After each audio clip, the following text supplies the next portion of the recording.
Habari gani Mwanakeo TV, kama ni mara yako ya kwanza, tafadhali subscribe na turn on notification. Karibu katika ulimwengu wa siasa. Jina langu ni Dwakeo TV. Mwanasheria mkuu kutoka katika Chama cha Demokrasia na Maendeleo Chadema anaitwa Rugemeleza Nshala.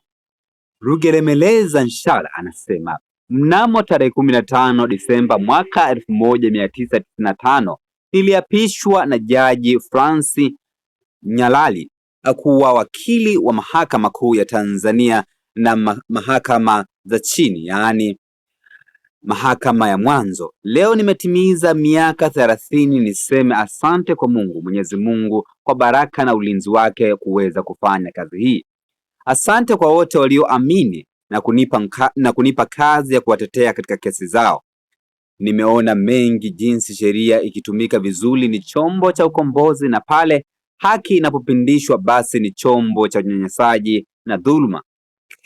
Kama mawakili tuna jukumu la kuhakikisha haki inatendeka na kufanya muhimili wa mahakama kuwa huru na kutoingiliwa na muhimili mingine, hasa muhimili wa utendaji, yaani serikali.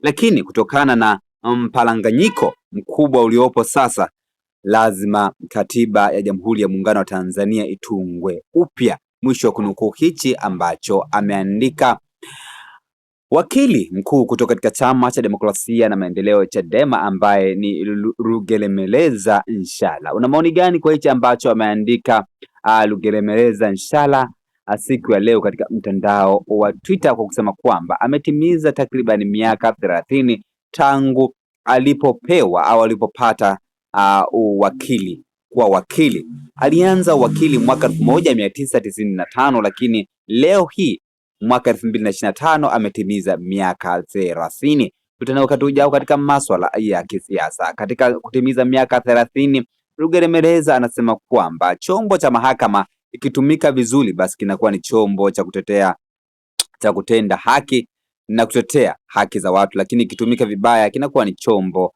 cha unyanyasaji na dhuluma, kwa mujibu wa Rugemeleza Nshala ambaye ni wakili mkuu kutoka katika Chama cha Demokrasia na Maendeleo Chadema. Tutakutana katika masuala ya kisiasa. Bye bye.